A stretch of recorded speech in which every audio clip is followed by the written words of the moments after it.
আসসালামু আলাইকুম রহমতুল্লাহ। হিমছড়ি ঝর্ণা ও eco tourism স্পটে আপনাদেরকে স্বাগতম। এটা হচ্ছে কলাতলী বীচ থেকে আরেকটু সামনে কক্সবাজার। যারা ভ্রমণ পিপাসু আছেন তারা অবশ্যই এই জায়গাটি মিস করবেন না, কারণ এই জায়গাটি অত্যন্ত সুন্দর এবং সুশীলতম।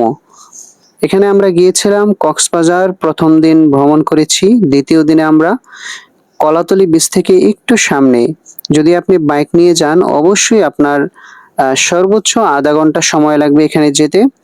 এখানে আপনারা অনেক সুন্দর সুন্দর জিনিস দেখতে পাবেন, বাচ্চাদের ক্যাপ থেকে শুরু করে একেবারে ট্যুরিজমে যা কিছু পাওয়া যায় সব এখানে আছে। এবং কি বিশেষ করে আপনারা যদি 40 টাকা টিকিট কেটে ভিতরে প্রবেশ করেন তাহলে দেখতে পাবেন সুন্দরতম কয়েকটি ঝর্ণা এবং কিছু পাহাড়, আরো কিছু সুন্দর পশু পাখি এখানে দেখতে পাবেন, যেমন বানর আছে, সাপ আছে, বিভিন্ন ধরনের আরো পশু পাখি আছে। এই জায়গাটি অত্যন্ত সুন্দর। এখানে অবশ্যই আপনারা একটা দিন অথবা কিছুটা সময় এখানে ভ্রমণ করবেন, অত্যন্ত ভালো লাগবে। অবশ্যই 40 টাকা টিকিট নেয়, টিকিট কেটে আপনারা ভিতরে প্রবেশ করবেন। তো আমরা এখানে গিয়েছিলাম, এখানে দুই পাশে সারিবদ্ধভাবে কিন্তু কিছু দোকান আছে যেখানে বাচ্চাদের জিনিস পাওয়া যায় এবং আচার থেকে শুরু করে বিভিন্ন রকম খাবার দাবার পাওয়া যায়। আমরা টোটাল 8 জন গিয়েছিলাম, ভিতরে আমরা ঢুকছি 40 টাকা টিকিট কেটে। আর আমাদের বন্ধু, এই যে আমার তোফায়েল, তারপরে হচ্ছে রবিউল ভাই, সুফিয়ান ভাই, সবুজ ভাই, এখানে আমরা সবাই একত্রিত ভাবে গিয়েছিলাম। চারটা ভার্সন টু নিয়ে, এফজেডএস ভার্সন টু নিয়ে গিয়েছিলাম। অত্যন্ত মনোরম পরিবেশ, আপনারাও যাবেন এখানে এই স্পটে। আশা করি আপনাদের কাছে অনেক ভালো লাগবে। কারো কারো মতে এই জায়গাটি হচ্ছে, যে ঝর্ণা দুইটা আছে সেই ঝর্ণাগুলো হচ্ছে মানুষের হাত দ্বারা মানে মোটর দ্বারা পরিচালিত। আবার কারো কারো মতে এই ঝর্ণা দুটি হচ্ছে আল্লাহ তাআলার প্রাকৃতিক নিদর্শন। তো যাই হোক, যদি মানুষের হাত দ্বারাও নিয়ন্ত্রিত হয়, আমি বলবো যে খুবই সুন্দর।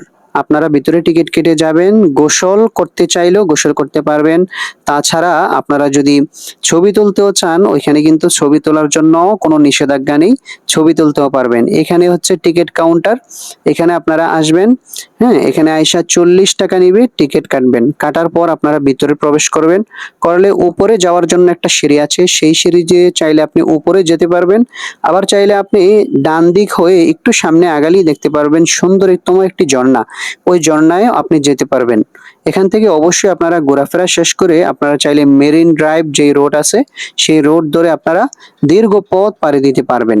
অবশ্যই আপনারা জানাবেন কে কে কক্সবাজার যাওয়ার পর এই ট্যুরিজম স্পটগুলা ঘোরাফেরা করছেন। এবং আমাদের এই যে মনির ভাই, উনি এখন ড্রোনটা উড়াবে। ওনার ড্রোন নিয়ে গিয়েছিল DJI Mini 3।